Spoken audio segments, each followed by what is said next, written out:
Everyone, good morning. আমি শ্রাবন্তী আর তোমরা রয়েছো আমার মিনি ভ্লগের সাথে। আজকের ভ্লগটা কিন্তু রান্নাবান্না দিয়েই স্টার্ট করলাম। এইখানে দেখতে পাচ্ছ পুঁইশাক চচ্চড়ি রয়েছে, যেটা খেতে অসাধারণ হয়েছিল। আর এইখানটাতে দেখো ডিম ভাজা করে আলু দিয়ে ঝোল করেছি। আর এই যে বাটি দিয়ে ঢাকা আছে, এই দেখো আমের টক। এটা হচ্ছে ভেরি স্পেশাল একটা জিনিস, জানো তো। গরমে এমনিতেও টক ছাড়া তো ভাত খাওয়াই যায় না। আর যদিও বা টক আমরা রোজই করি, তবে আজকের জন্য এই টকটা কিন্তু ভীষণই স্পেশাল। কেন জানো তো, এই আম মানে আমাদের আম গাছের আম দিয়েই এই টকটা রান্না করা হয়েছে আজকে। ফার্স্ট টাইম আমাদের আম গাছের আম দিয়ে টক রান্না করলাম। এদিকে তোমাদের দাদাভাই তো খেয়ে দিয়ে টিফিন নিয়ে বেরিয়ে গেছে, আর এদিকে ছেলেও একদম রেডি হয়ে বসে রয়েছে। ওর খাওয়া দাওয়া সবটা কমপ্লিট হয়ে গেছে, আর এইখানে এখন আমি খেতে বসেছি। আর ওদিকে তো দেখতেই পেলে মাল রেডি করে রেখেছি, মালটা নিয়ে বেরোতে হবে। ছেলেকে স্কুলে দিয়ে তারপরে আমি মাল নিয়ে বেরিয়ে পড়েছি। আর জানো তো আজকের ওয়েদারটার কথা আর কি বলবো, মানে এতটা বাজে ওয়েদার। আজ দুটো দিন ধরে এরকম বাজে ওয়েদারই চলছে। আর কি বলতো, রোদ্দুরটা খুব একটা নেই, মানে হালকা হালকা রোদ্দুর রয়েছে, সাথে এমন ভ্যাপসানো গরম, মানে কি বলবো, এমনিতেও বসে থাকলে পুরো ঘেমে নিয়ে একসার হয়ে যেতে হচ্ছে। আর তার মধ্যে আমি সাইকেল চালিয়ে যাচ্ছি, মানে বোঝোই সাইকেল চালালে একটু বেশিই গরম লাগে। তো যাই হোক, গেছিলাম মালিকের বাড়িতে মাল দিয়ে, আবারও দেখো দুই পাশে দুই ব্যাগ বাঁধিয়ে নিয়ে আবারও যাচ্ছি। এটা কিন্তু মালিকের বাড়ি যাচ্ছি না, বাড়িতে আসছি মাল নিয়ে। তো যাই হোক, 6 কিলো করে 12 কিলো মাল দিয়েছে, তো সেই মালটা নিয়েই এখন বাড়ির দিকে যাচ্ছি। আমাদের এইদিকে ওয়েদারটা আজ দুটো দিন ধরেই এই রকম হচ্ছে। আচ্ছা, তোমাদের কার কোথায় বাড়ি আর সেখানে কেমন ওয়েদার, অবশ্যই কিন্তু কমেন্টে একটুখানি জানিও কেমন গরম পড়ছে তোমাদের ওইদিকে। তো আমাদের এইদিকে তো ভীষণই গরম, একটু বৃষ্টির দেখা মিললে ভালো হয়। বাড়ি এসে কিছুক্ষণ বসে নিলাম পাখা চালিয়ে, তারপরে দেখো হাতে মগ নিয়ে নিয়েছি, গেটেও তালা দিয়ে দিয়েছি।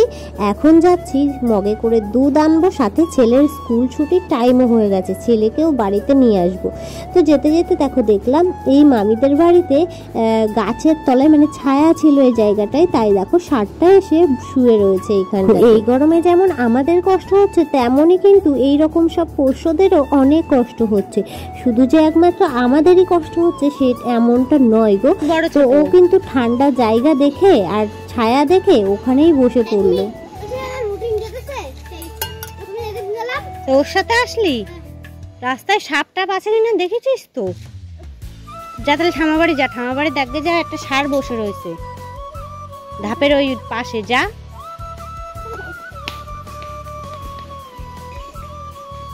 আস্তে যা।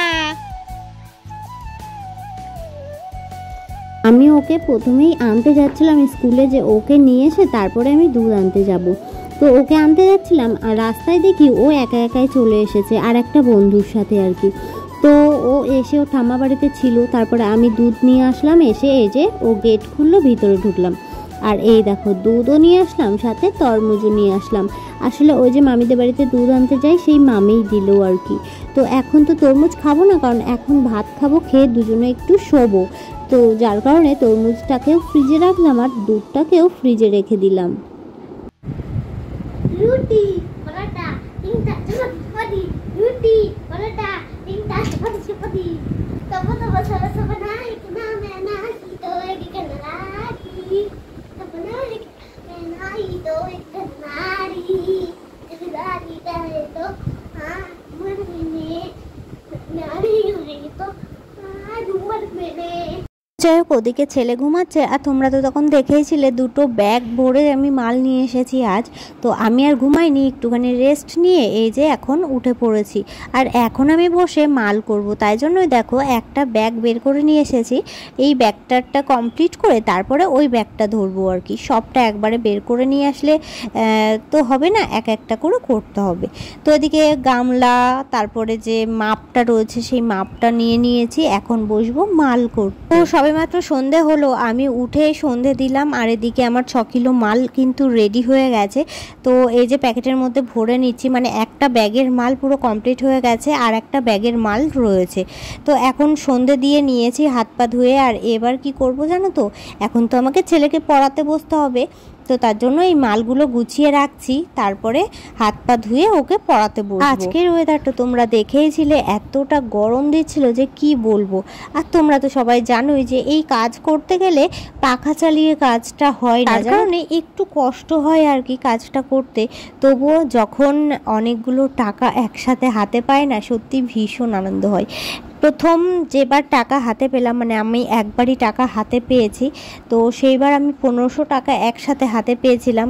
তো ভীষণ মজা হচ্ছিল, ভীষণ আনন্দ হচ্ছিল আর কি।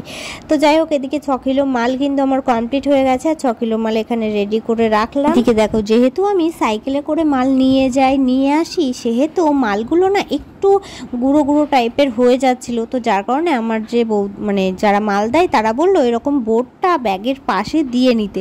তো দেখো, আমি ওই যে বোর্ডটা কিন্তু ব্যাগের সাইডে একদম সাইজ করে দিয়ে নিয়েছি, যাতে করে সাইকেলের পাশে বাঁধলেও আর কোনো অসুবিধা না হয় আর কি। তো এদিকে দেখতে পাচ্ছ ওই যে 6 কিলো মাল পুরো ধরা রয়েছে আর কি, আর এদিকে 6 কিলো মাল হয়ে গেছে। তো এই 6 কিলো মাল কিন্তু আমি সন্ধ্যের পরে করব, মানে ছেলেকে পড়াবো, পড়িয়ে তারপরে বসবো আর কি। মালগুলোকে কিন্তু আমি ঘরে এনেই রাখি, কারণ বোঝোই আমাদের এখানের বিড়াল টিড়ালের ব্যাপার, কি দিয়ে কি করে দেয়। আর লোকের মাল যেহেতু দায়িত্ব করে নিয়ে আসা, মানে বোঝো। আমি এইদিকে বাইরনটাতে সবটা গুছিয়ে রাখছি, মানে এই যে প্লাস্টিকগুলো একটু চাপা ঢাকা দিয়ে রাখছি, যাতে করে পাখা চালালেও না উড়ে যায় আর কি। আর এখন আমি এই গাবলাটা নিয়ে ধুতে যাচ্ছি, কারণ কি জানো তো, ওই গাবলাটা যদি আমি ওইভাবে রেখে দিই তাহলে একটা জল জল একটা ভাব হয়ে যায়, পরে যখন আমি মাল করব আবার ওই গাবলাতে আর করা যাবে না।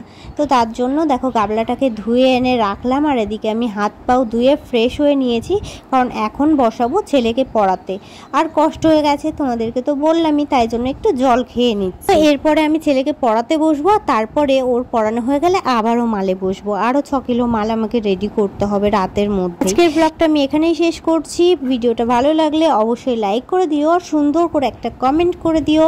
আর আমার চ্যানেলে নতুন হয়ে থাকলে অবশ্যই চ্যানেলটাকে সাবস্ক্রাইব করে পাশে থেকো।